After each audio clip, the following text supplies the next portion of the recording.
Hey, what's going on? This is Sports Truth. I'm your favorite host in the entire world, Jordan Harris. Today we're going to be covering one of my favorite topics, mainly because it like combines five of my favorite things to talk about, five things that I love to research. Those five things is going to be sports, money slash business. Put those into the same thing. Also, firsthand experiences. I actually learned to love from people who have done things themselves, rather than someone saying, "Oh, my cousin did this, my uncle did that. I know a guy who once did that." I like to learn firsthand experiences from people who've actually done the thing themselves. So this will be a firsthand experience for you because I'll explain something that I learned that I went through personally that helped me with this whole subject here. Also, I love talking about things that are practical, so things that you can learn from and utilize in your own life. And lastly, I love the fact that I love to learn about things that make people empathetic or allow people to put themselves in other people's shoes, um, and be more compassionate towards people. Invoke compassion, if that makes sense. So, those five things: sports, money, firsthand experiences, practicality, and empathy slash compassion. So, those five things are all wrapped into one in this one subject, which is why I love talking about this topic. All right, so the thing we're talking about is, why do pro athletes really go broke? What's the real reason behind it? And for us to define what the real reason is, what I'll do today is I'm going to talk about some mind blowing stats. At least they were mind blowing to me. We'll talk about those stats first. Then we'll go over this firsthand experience that I'm telling you about that I went through that helped give me a lot of empathy towards these professional athletes. Because, a lot of times people say, how can you make $50 million in a year and go broke? This experience that I had over a 2 week time span, it made me go, okay, I can actually understand it now. Okay, and then also three contributing factors that I think help define why these professional athletes go broke. The last thing we'll talk about is the main reason why I think this happens. All right, so first let's talk about these stats that I think is just mind blowing, which is the average salary in the NFL is $2.8 million. We also got to put a little asterisk. I should have put an asterisk next to it because if you know anything about averages, outliers can make things look kind of weird. That's why the median number is usually what people look at. Because you have people like Aaron Rodgers, people like Patrick Mahomes, who make a crazy high amount, like $50 million a year. And it drags the bottom of that way up because they make so much money. That's how averages work, right? NBA, the typical average NBA salary is $7 million. Those numbers get mind blowingly crazy to me whenever you look to see that NFL players go broke. 78% of them go broke after 2 years of retiring. That's hard to wrap my head around. Like, 78% of professional athletes after they retire in the NFL go broke. And then for the NBA, 60% go broke after 5 years of being retired. So those are some crazy numbers. For an NBA player to make $7 million and be broke 5 years after they retire, or NFL players make $2.8 million a year and then be broke, 78% of them broke after 2 years. It sounds crazy, but I'm actually able to somewhat comprehend it after this little 2 week time span that I had. And let's talk about that right now. All right. So, just to give you a little backstory before we get into these numbers, because these numbers look huge, which I understand, but just to give you a quick background on this, I want to tell you what I come from. So, I don't come from money. I'm not used to seeing big numbers. I remember when I was in college, actually, I went to the student union. I went to Wichita State University. Go Shocks. So I was at WSU, walking through the student union. I had to go to the ATM to get some cash out. So I walk up to the ATM, and when I got there, I noticed there was a receipt in the ATM. So somebody who used it earlier didn't grab their receipt and throw it away. So I grabbed it. Something in me, I'm typically not a nosy person, but something in me had me being nosy that day. And I just looked to see how much that person had in their account. And I don't really remember how much it was, but it was like maybe $1,500, $1,300, something like that. I just remember being shocked that he had a comma in his bank account. because maybe I had seen a comma before in a bank account, but not very often, especially if I remember being like mesmerized by the fact that this guy had a comma in his bank account. You should know just how like crazy that is. You know how some people like will tell you, I'll never forget where I was when the World Trade Center went down. Like that was such a big moment to them that they remember where they were. That was this bank account having a comma this bank account having a comma in their bank account. It was such a big moment to me because I hadn't really seen that I remember where I was and the feeling that went through my body and everything when I saw that. I'm like, dang, this person's killing it. And they had like $1,200 in their account. But that's what I come from. I don't come from a lot of money. I'm not used to it. But anyway, maybe some of you, well, I'm sure all of you have heard the phrase, when it rains, it pours. Most people say that phrase whenever it's talking about something negative. When things are bad, they say, well, when it rains, it pours. But it also happens in a positive way. I think a lot of times when things are going well, it can go super well.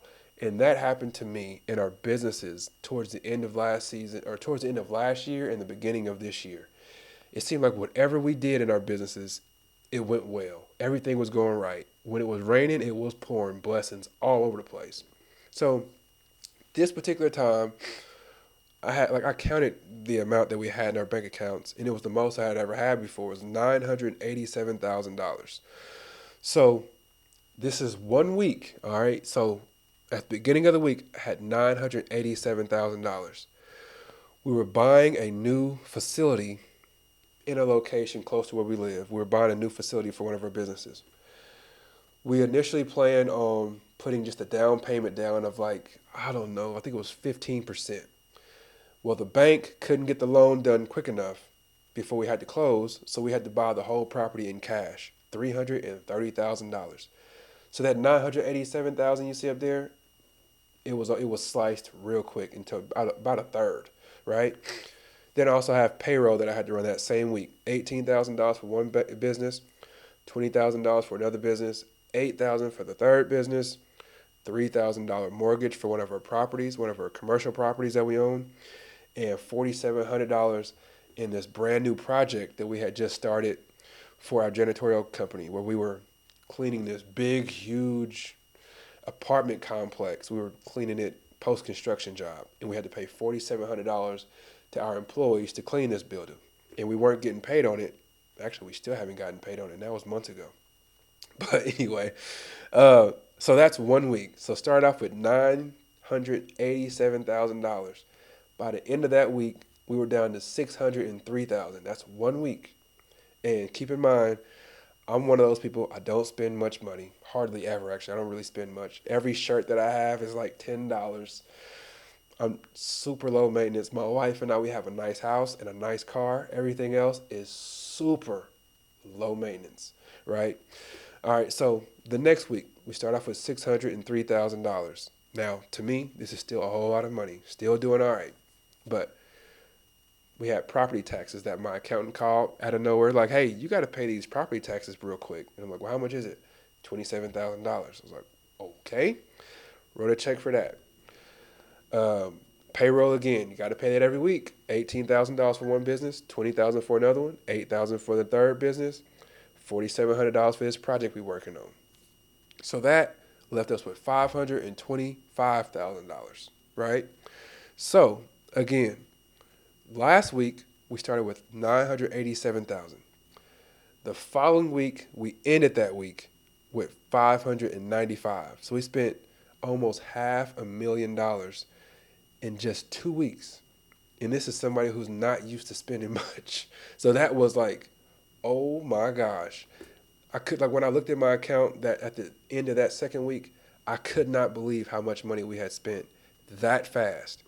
And it gave me a little bit of empathy and compassion towards these NFL players and these NBA players who make a bunch of money all at once, and they just start spending and start spending and start spending, and before you know it, they're like, man, all that money is gone. Now, thankfully, I knew where it was going, and I knew a lot of that money was going to end up coming back, but it at least gave me a little compassion and empathy and understanding that money can go a lot faster than most people think. I don't have $1 million to give you. But if I did have $1 million to give you, you would be shocked how fast you could spend $1 million. I'm telling you. Okay, so let's talk about the 3 reasons why I think like the contributing factors towards how people go broke. The first one is poor investments. And when I say poor investments, that doesn't mean just doing things that doesn't make sense or like, that's not what I'm saying. I'm not saying things that don't make sense. What I'm talking about is investing in things that people don't fully understand. For instance, I did some research on Antoine Walker and how he lost all of his money. He was actually trying to do the right thing. He was investing in real estate, but he wasn't doing the appropriate research to understand how to invest in real estate. So what he ended up doing is putting almost all of his money into building these big, huge buildings, and he ran out of money before they were finished, and then they just sit there empty, halfway finished, so you can't put tenants in there to pay you money. So now he's just in this limbo of like, okay, I can't put any more money into it to finish it, and then I can't rent it out to anybody to bring more money in, so he just lost all of his money. And a lot of investors disappeared on him, so he just was just out. Like, he did not understand the business that he was trying to invest in. And when you look at, like, for instance, me, so my wife and I, we own child care facilities. My wife grew up in a daycare. You know what I'm saying? Like, it makes sense. She grew up in a daycare. We understood the finances of it. We understood how to do this, how to do that. So we invested in what we understood, and it brings in money for us. Before I started buying real estate, I did probably a year and a half of reading and YouTube videos to learn real estate. So I didn't just get into something and trick off all my money. Like I actually learned it. And I think that's what some of these NBA players and NFL players, just professional athletes in general, they're jumping into investments that they don't fully understand. And then when they get into the middle of it and they run into a problem, they haven't researched enough to be able to back out of that problem and to maybe get some help to fix the problem. Before they know it, all the money is gone. They ran out of it. They can't invest anymore. And they're just done. Then they got to sell their mom's house and everything else. Bad, bad story, but it happens all of the time. Okay? The next reason, number 2 out of 3, is taking care of family. So when I was younger, I would always tell my mom, my cousins, my aunts, uncles, my siblings, when I get older, I'm going to become a millionaire and I'll be able to take care of all of y'all. But then once you get close to that, you realize like you need way more than just millionaire status to be able to take care of your siblings, your mom, your dad. You need way more than $1 million. Way, way more. I'm telling you, I don't have $1 million to give you, but if I gave you $1 million, I bet you if you were taking care of your cousins, aunts, uncles, relatives, you wouldn't make it a year before it was all gone. $1 million. All of it would be gone. But when you look at how this kind of thing happens, so often people say, hey, I'm going to buy my mom and dad a house. So their mom and dad, maybe they work at the post office or maybe they work here or there where they're bringing in $30,000, $40,000 a year. And these athletes, they pay cash like $1 million to buy a house. Or maybe they just put a down payment on a house, a really nice $1 million house. So then their parents are now living in this house with $30,000 salary and maybe a $40,000 salary. So they're making $70,000 altogether, and they've got to take care of the maintenance of this house. It's not realistic. So whenever you buy your cousins, your aunts, everybody else a house, you also got to cover the maintenance of it. You got to cover getting the gutters cleaned out. Like I just got the gutters cleaned out in my house, $350. Maybe that's nothing to some people, but that's more than what I want to pay out. But imagine if I was doing that for 10 of my relatives. That's, instead of it being $350, that's $3,500 now. Let's say if your mom's the brakes on your mom's Range Rover that you bought her, say if the brakes need to be repaired, that's $3,000 that you got to pay now because they can't cover that with their salaries. So everything that you buy them, all this immaculate stuff you buy them to be nice, you're actually bringing yourself more expenses that you ever even thought of. Like those expenses keep on rolling in. So instead of you just paying for yourself, now you're paying for your mom, which is times two, and you're paying for your brother, that's times three. Now you're paying for your sister too, that's times four. So now you've got four households that you got to take care of. It's just too much. People don't realize that. You might have quite a bit coming in, but you got way more going out. And it doesn't matter how much you make. If there's more going out than coming in, eventually you will run out of money. I promise you that. The next thing, number three of three, is purchase of non-return items. What do I mean by non-return items? So I'm not talking about going to the store, buying shoes, and being able to return those. That's not what I'm talking about. When I say non-return items, I'm talking about stuff that you purchase that has a return on investment with it. So buying things that's going to bring you money back in, those are return items, what I call return items. For instance, if you have $1 million in your account, you go out and you buy a house that's $90,000 to rent it out to somebody. Your mortgage would end up being something like $400, probably about $500, and then you rent it out to somebody for $1,000. So you get the rent money for $1,000, you pay $500 to the bank, and you keep $500 to yourself. That's bringing a return. So you purchase things that make you money. That's good. What a lot of these professional athletes do is they buy non-return items. So that's stuff that's just keeping up with the Joneses, stuff that makes you look cool but takes money out of your pocket. That's buying brand new Range Rovers. That's buying, honestly, all kind of stuff. I was going to say jets, which I have seen an athlete do that, which was crazy. But buying cars for you and your family and your mom and everybody else. Because when you buy a car, you buy $100 range or $100,000 Range Rover, drive it off the lot. Now it's worth $60,000. You just lost money right off the bat. So that kind of thing makes people lose money. Like I saw Adrian Peterson, a story on him recently that was actually really sad. Like he flew all these people. I don't remember how many people it was, but it was a bunch of people. He put them all on a jet and flew them somewhere for a party. He spent hundreds of thousands of dollars just on airfare. Just on airfare, gone. Then he gets to this fancy place, pays all this money. It was millions of dollars that he spent in just a week or so. Millions. And now he owes multiple millions of dollars because he kept taking loans and stuff out to pay for all this crazy stuff. So purchase of non-return items, can't do it. That's how you lose money. You got to start investing, or they have to start investing in stuff that brings money into them. So when they're done playing, they don't have to really do anything except collect money at the end of the year because they've invested all this money and now it kicks money back to them that they can spend however they want to. But anyway, purchase non-return items is the third reason that I believe contributes to them going broke. Now, what is the actual main reason in my mind that players lose all their money? I think it's their short earning window. And if you ask, what does that mean? I'm sure a lot of y'all probably thinking, well, what is that? So I'll give you an example. People like me, people like you, we have normal jobs, we're normal businesses that we own, whatever it may be. Let's say we start our business or we start working somewhere at 18 years old.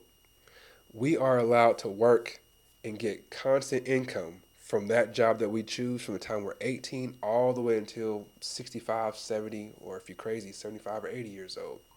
Constant income from 18 all the way to 65 or 70. These NBA players, these NFL players, they play for an average of 3 to 4 years. But let's just give them 8 years. Let's say they get to the NBA when they're 20 years old and they make a few $1,000,000 every year from the time they're 20 until the time they're 28. So that's 8 years that they get to make all of the money that they plan to make for their entire career. 8 years. So now from the time they're 28 until they're 70, they've got to spend this money that they've made in an 8-year time span.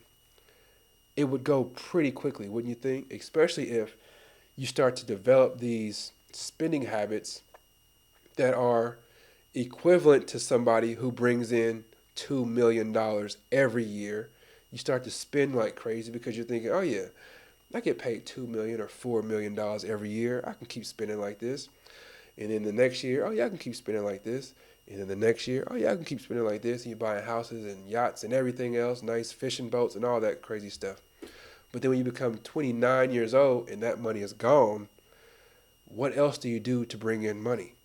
It's all gone. So they've gained all of the money that they're going to make in an 8 year time span. So from the time they're 28 until let's say 78, 50 years, they've got to spend this money that they've made in an 8 year time span. It's just not logical. So that's why they need to have someone in their ear teaching them how to actually invest money so they can pull this money out. The sad thing is when you look at players like, let me think of somebody. What's a boxer like Mike Tyson? I think he made $400 million while he was boxing. I think it was $400 million. If he takes just let's say $5 million of that 400,000 or of that 400 million, and he puts that into a safe investment in the market, and let's say that investment gives him 7% back every year, he could live pretty easily off of that 7 million, or off of that 7% that it kicks back to him every year, instead of having to spend all this crazy money on all this other stuff. And let's say he was crazy enough to put $10 million of that $40 million, and it kicks back $700,000 to him every year. You could live like most people could live like a king off of off of $250,000 a year. So all it takes is take a portion of this big, huge chunk of money that they make, just take a small portion of it and put that into the market, and it will give you 5 to 7% back every year. And from the time that you retire, all the way, from the time you retire playing your sport, all the way until you're 75 or 80 years old, you can be pulling that 7% off of that $4 million you put in there every single year. That's the goal. Somebody's got to teach them some of that stuff. Another thing I want to talk about that will give you a little bit more empathy and compassion towards these players. Assume that you are, let's say when you were born, your parents decided you were going to be an accountant and you loved it. So your parents and you were like, all I'm doing all day, every day is number crunching. I'm staring at these spreadsheets. This is what I love doing. I'm doing this all day. So you started doing that when you were 4 years old, and you perfected it every single day until you were 18, old enough to work. Okay? So you get you a pretty good job. Since you worked on this so much, you probably got the highest paying accountant job in the world. Let's say that. Okay? Now, the trick to this is when they give you this job, they say, just realize you can only do this for 5 years. So I know you've been working like crazy for your whole life, but you only get to do this job for 5 years. And when you're done with this job, you can't do anything in accounting. You just got to do something totally different. And you're like, okay. So then you work those 5 years, and let's say you were making $200,000 a year. So at the end of those 5 years, you will have made $1 million, but obviously you will have spent some of that just living and stuff. So let's say by the time you leave, you've got $200,000 saved up. So you've got $200,000 that you have saved up, and let's say you're 28 years old or 26 years old, something like that, and you've got to live the rest of your life on this $200,000 that you've saved up after your retirement from your gig. Now, most people would say, just go find another job. And my question to you is, what other job would you do if all you focused on for your whole life was accounting? What other job would you jump into? Would you go work at Walmart and make a lower salary? No, because now your expenses are up here, so that wouldn't pay for it. Would you go and just turn yourself into a doctor? No, you wouldn't have enough time to do that because you spent so much time in accounting. Would you fall back on your investments? Most likely not, because all you learned growing up was crunching numbers. No one ever taught you about investing. You know what I'm saying? So that's what these professional athletes go through, is from the time that they're born all the way until they start making money, the only thing they learned, the only thing they focused on was their sport and how to get better at it every single day. And then once they retire from playing that sport, they sit at home and they say, what am I going to do now? Like, what would Antoine Walker do after he's done playing basketball? What is he going to do to make money? Almost all of them, not almost all of them, a lot of them say, well, I'm just going to go be an analyst. But what if they're not the greatest on camera? What if they're not the greatest speaker? You know, like, or what if there's just no jobs left? Because there's, let's say, 2,000 players in the NBA, and then there's only 60 microphones to talk onto. In half of those microphones, well, shoot, 5/6 of those microphones have already been spoken for. So what do all these 2,000 athletes do when they're finished playing basketball or finished playing football? What do they jump into to make the equal amount of money that they've been making? Hopefully they did it, prayerfully they did a good job investing their money. But that, I'm hoping, can give you a little bit of idea on how these athletes can go broke. How could it actually happen? Some people have some empathy towards it. Some people, hopefully, when you finish watching this video, you're like me, where initially you said, these fools are crazy. How can they go through that much money? But then after you watch this video and you think about it a little bit, you say, okay, I guess I can halfway understand how it could happen. I see. Because that 2-week time span, for me, really did open my eyes, because that money went so fast and it was so much in my eyes. To me, it was a lot. I was like, man, and it just put me into the shoes of these professional athletes that lose all of their money. So that's all that I got for you today. Please do like the video, subscribe to the channel. Let me know your thoughts. Once again, do you think that it is insane that some of these players lose all of their money, or can you halfway understand and have some compassion towards how it happens? Also, do subscribe to the channel. I really appreciate that. You could be anywhere in the world, and I truly appreciate that. Take care. God bless. Peace.